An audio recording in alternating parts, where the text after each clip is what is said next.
Cameroon, Bandung, Africa, Bandung, to the world, Bandung.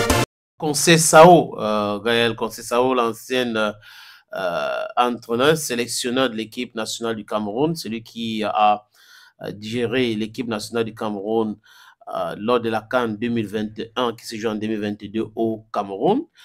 Selon certaines informants, bon, il y a quelqu'un là, je ne sais pas où il a puisé cette information.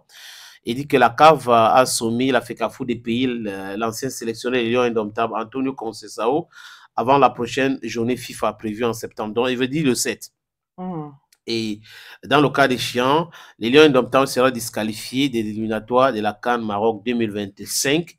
Le montant de la dette s'élève à plus de 1 milliard de francs CFA. Le technicien portugais avait été licencié abusivement par Samuel Eto'o-Fils. En fait, cette information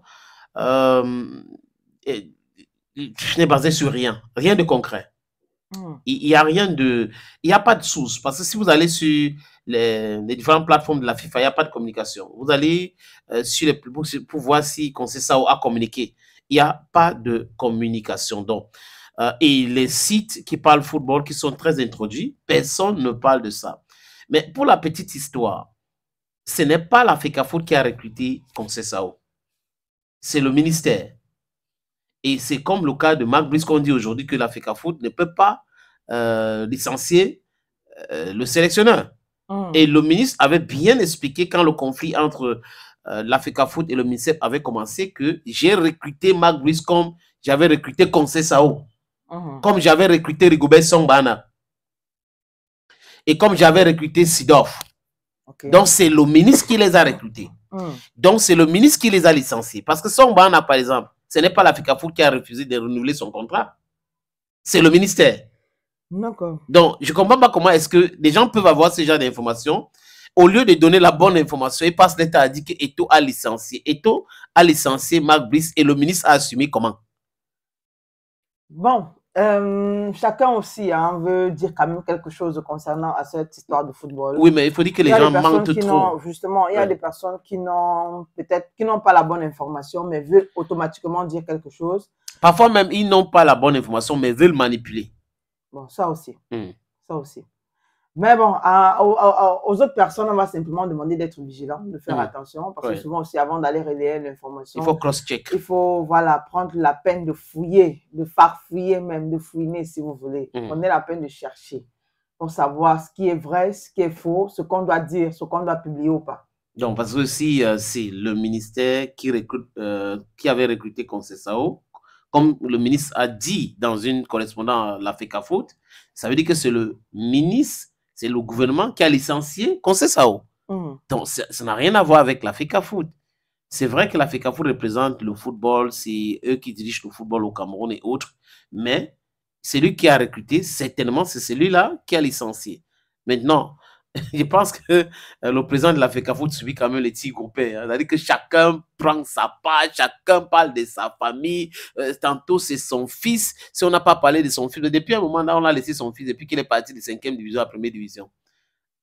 On l'a un peu laissé. Maintenant, franchement, il faut être solide mentalement. Je comprends pourquoi certaines personnes ne veulent pas avoir des comptes sur les RS. C'est clair. Oui, ou montrer leur visage ou dire des choses sur les RS parce que c'est quand même très, très, très compliqué de subir des attaques comme ça.